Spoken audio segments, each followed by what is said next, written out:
श्रीगुरुवे नमः। यस्य स्मरणमात्रेण ज्ञानम् उत्पद्यते स्वयं, या एव सर्वसम्प्राप्ति तस्मै श्रीगुरुवे नमः। ओम शांति शांति शांति। ओम। प्रणाम भगवान। विचार सागर दर्पण स्वामी श्री मनोहरानंद जी महाराज और हमारा चतुर्थ तरंग चल रहा भगवान, जिसमें अथ उत्तमाधिकारी उपदेश निरूपणम स्वामी जी बता रहे हैं। तो यहाँ पे राजा शुभ संतति और उनके बेटे 3 पुत्र, तत्व दृष्टि, मध्यम दृष्टि और तर्क दृष्टि, ये तीनों जो हैं ब्रह्मनिष्ठ महात्मा, ब्रह्मश्रोत्रिय महात्मा जी के पास जाते हैं और वहाँ पे अपनी तत्व दृष्टि जो है वो अपनी शंकाएं बता रहा है।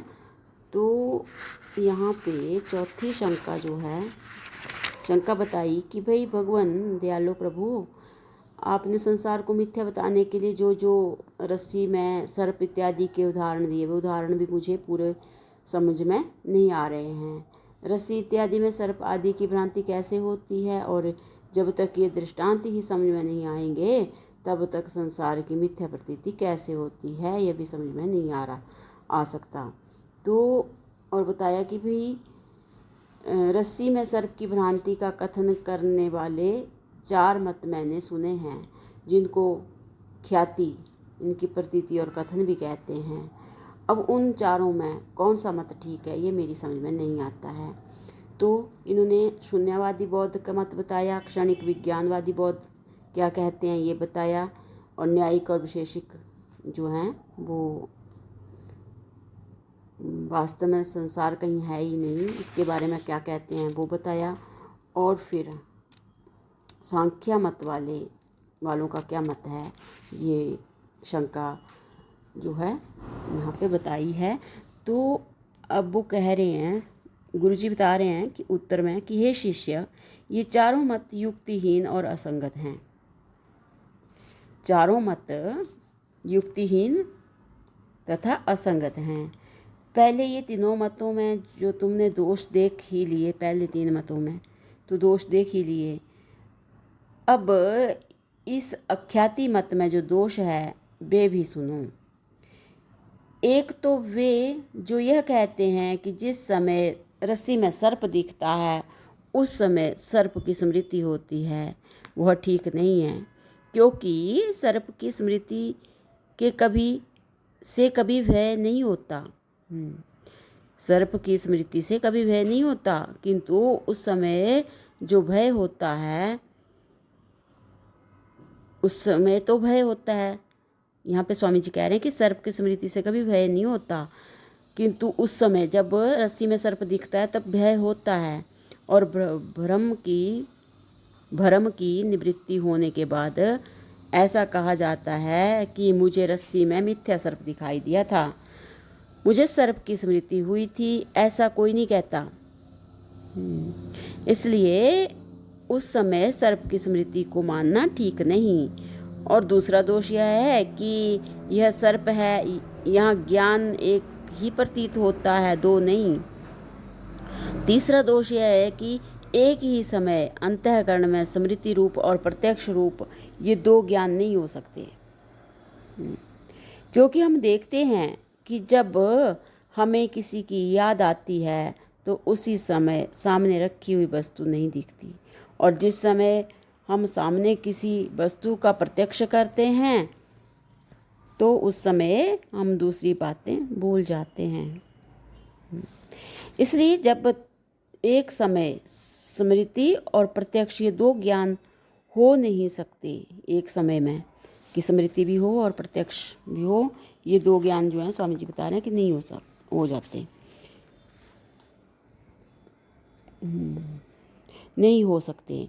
तो फिर उनके अविवेक से, इनकी विवेक भेद के अज्ञान से यह सर्प है ऐसा व्यवहार कैसे हो सकता है। इस प्रकार हे शिष्य, ये चारों ख्यातियाँ गलत हैं।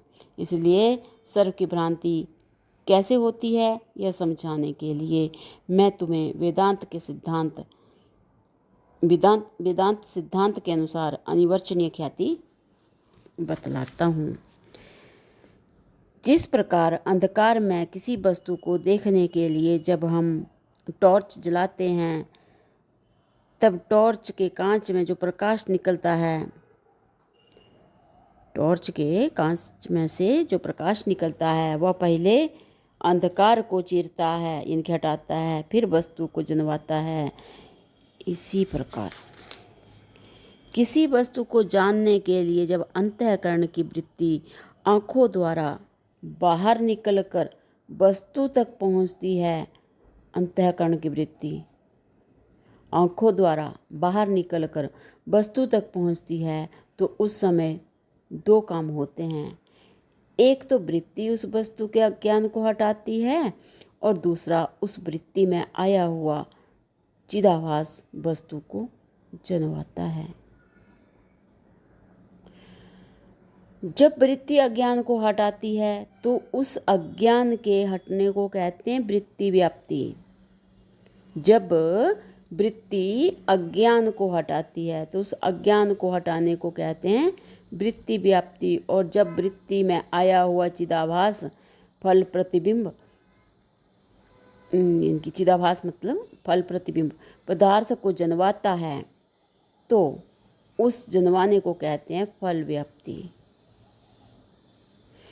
किंतु ये वृत्ति व्याप्ति और फल व्याप्ति वहीं होती है जहाँ वस्तु का यथार्थ ज्ञान होता है। परंतु जहाँ वस्तु का यथार्थ ज्ञान ना होकर कुछ भ्रांति होती है, जैसे सब रस्सी में सर्प की भ्रांति, तो वहाँ मंद अंधकार के कारण अथवा आँखों में धुंधलेपन के कारण अंतःकरण की वृत्ति आँख से बाहर निकलकर रस्सी तक जाती तो है, किंतु वहाँ रस्सी के विशेष रूप के अज्ञान को नष्ट नहीं कर पाती। इसलिए रस्सी का ज्ञान नहीं होता, बल्कि रस्सी के स्वरूप को ढकने वाला अज्ञान का आवरण पर्दा रह जाता है। अज्ञान जितना भी है वह सारा चेतन के आश्रित है। जितना भी अज्ञान है सब चेतन के आश्रित है। ये वेदांत का सिद्धांत है।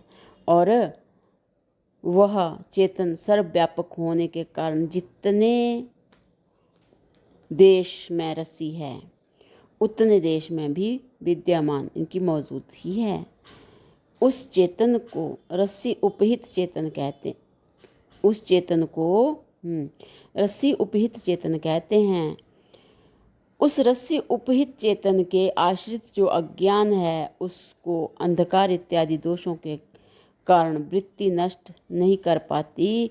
उसमें पहले देखे हुए सर्प के संस्कारों के कारण क्षोभ इनकी परिवर्तन होता है और उस अज्ञान का तमोगुण अंश क्षुब्ध होकर इनकी बदलकर सर्प के आकार को धारण करता है। अर्थात उस अज्ञान का तमोगुण अंश ही सर्प के रूप में बदल जाता है और जो अंतःकरण की वृत्ति आँखों के साथ बाहर निकलकर रस्सी तक जाती है वह अंधकार आदि दोषों के कारण रस्सी के केवल सामान्य अज्ञान को ही नष्ट कर पाती है, परंतु विशेष रूप का अज्ञान रह जाता है। सामान्य ज्ञान को ही नष्ट कर पाती है और जो विशेष रूप का ज्ञान है वो रह जाता है।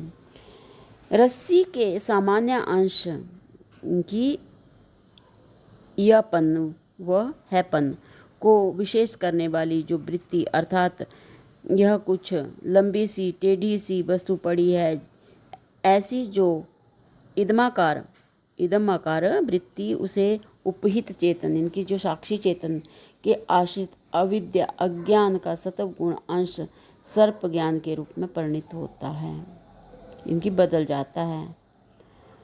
अर्थात साक्षी के आश्रित उस अज्ञान का सत्व गुण अंश सर्प ज्ञानाकार परिणाम को प्राप्त होता है। उस सर्प और सर्प ज्ञान को अनिवर्चनीय मिथ्या कल्पित अध्यास और भ्रांति भी कहते हैं।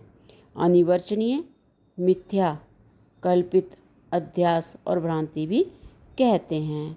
वह भ्रांति ज्ञान अंतःकरण की वृत्ति तो है ही नहीं। भ्रांति ज्ञान अंतःकरण की वृत्ति तो है ही नहीं, क्योंकि वृत्ति तो अंधकार इत्यादि दोषों के कारण बेकार हो जाती है। इसलिए उसको अज्ञान की वृत्ति रूप ज्ञान अर्थात भ्रांति ज्ञान कहते हैं। हे शिष्य, इस प्रकार तुमने यह सुना कि सर्प का अधिष्ठान रस्सी उपहित चेतन है और सर्प ज्ञान का अधिष्ठान साक्षी चेतन है। अथवा यूँ दूसरा पक्ष समझो कि सर्प और सर्प का ज्ञान का अधिष्ठान एक साक्षी चेतन ही है। सर्प और सर्प ज्ञान का अधिष्ठान एक साक्षी चेतन ही है, क्योंकि रस्सी के समीप पहुंची हुई जो अंतःकरण की इदमकार वृत्ति इनकी अर्थात यह है ऐसी वृत्ति है, उसमें स्थित साक्षी चेतन के आश्रित जो अविद्या है, साक्षी चेतन के आश्रित जो अविद्या है, वही सर्पाकार और सर्प के ज्ञानाकार परिणाम को प्राप्त होती है। तो भगवान इस शंका को आगे जो है वो अगले सत्संग से कंटिन्यू करते हैं। प्रणाम भगवान। ओम शांति ही शांति ही शांति ही। ओम।